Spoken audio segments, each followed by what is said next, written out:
बिस्मिल्लाहिर्रहमानिर्रहीम, अस्सलाम वालेकुम। कैसे हैं आप सब लोग। आज जो मैं आपके साथ रेसिपी शेयर करने जा रही हूँ वो है जी चटपटी सी रेसिपी।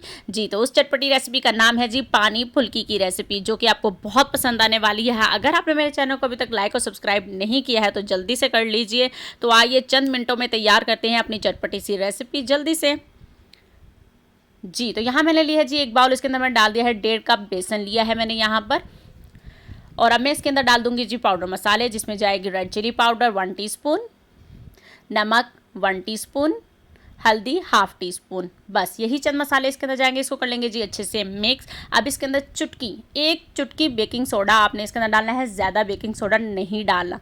अब हम थोड़ा थोड़ा पानी डालकर इसका एक पेस्ट बना लेंगे। पेस्ट ज़्यादा रनी नहीं होना चाहिए, बस थोड़ा थिक होना चाहिए पेस्ट, कि अगर हम स्पून के अंदर उसको डालें तो वो एक ठीक सा लिक्विड आए। देखिए जी इस तरह से स्पून से गिरना चाहिए। जी तो हमारा यहाँ पर ये तैयार हो चुका है। इसको हम 15 मिनट के लिए एक साइड पे कर देते हैं और पानी तैयार करते हैं। जी तो यहाँ मैंने लिया है जी एक ब्लेंडर, उसके अंदर डाल दिया है मैंने इमली का पेस्ट बना लिया था 1 टेबल स्पून, वो डाल दिया है। चीनी डाल दी है 1 टीस्पून, नमक डाल दिया है 1 टीस्पून, ब्लैक सॉल्ट डाल दिया है जी इसमें 1/2 टीस्पून, धनिया जा रहा है 1 टेबल स्पून, चाट मसाला जा रहा है 1 टीस्पून, पिसी लाल मिर्च 1 टीस्पून, जीरा 1 टीस्पून, गुड़ 1 टुकड़ा, हल्दी 1/2 टीस्पून, पुदीना 1 टीस्पून। अब इसमें मैंने 1 कप पानी का इस्तेमाल किया है। यहाँ मैंने 4 कप रखे थे, लेकिन 1 कप पानी का इस्तेमाल हम ब्लेंडर में डालेंगे। इसको हम ब्लेंड कर लेंगे अच्छी तरह से। अगर आपने मेरे चैनल को अभी तक लाइक और सब्सक्राइब नहीं किया है तो प्लीज़ जल्दी से कर लीजिए, ताकि आपको हर मेरी आने वाली रेसिपी आसानी से मिल जाए।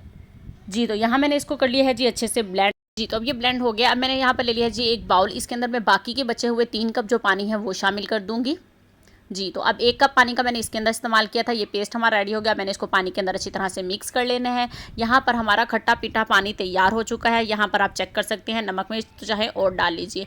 अब यहाँ पर मैंने ले ली है जी कढ़ाई, उसके अंदर मैंने डाल दिया है जी ऑयल। गर्म हो गया तो उसके अंदर अब मैंने ये पेस्ट जो बना के रखा था बेसन का, अब मैंने वो डाल दिया है। आप चाहे तो किसी भी तरह का डाल सकते हैं, मतलब छोटी बनाना चाहें छोटी बना सकती हैं, बड़ा बनाना चाहें बड़ा बना सकती हैं। तो अब मैंने यहाँ पर नॉर्मल साइज़ के बनाए हैं। ये देखिए जी अब ऊपर आना शुरू हो चुके हैं। जी तो अल्हम्दुलिल्लाह जी ये देखिए जी कितना अच्छा खूबसूरत सा कलर आना शुरू हो चुके हैं। जी तो बड़े हमारे यहाँ पर तैयार हो चुके हैं। तो अब हम इनको निकाल लेते हैं। जी तो ये देखिए जी सारे मैंने यहाँ पर फुल्कियाँ जो है इसकी तैयार कर ली हैं। बड़े कहें या फुल्कियाँ कहें, तैयार कर ली हैं। मैंने इसके अंदर डाल दिया थोड़ा सा पुदीना और प्याज, और थोड़ी सी डाल देंगे अब इसके ऊपर कुटी लाल मिर्च। जी तो अल्हम्दुलिल्लाह जी हमारी बस सिंपल सी चटपटी सी पानी की फुल्की तैयार हो चुकी है। तो अगर आपको मेरी रेसिपी पसंद आए तो आप लोग भी ज़रूर ट्राई कीजिएगा और मुझे बताइएगा कि आपको कैसी लगी। तो मिलते हैं हम इंशाल्लाह अब नेक्स्ट रेसिपी के साथ। अपना बहुत सारा ख्याल रखिएगा, दुआ में याद रखिएगा। अल्लाह हाफिज़।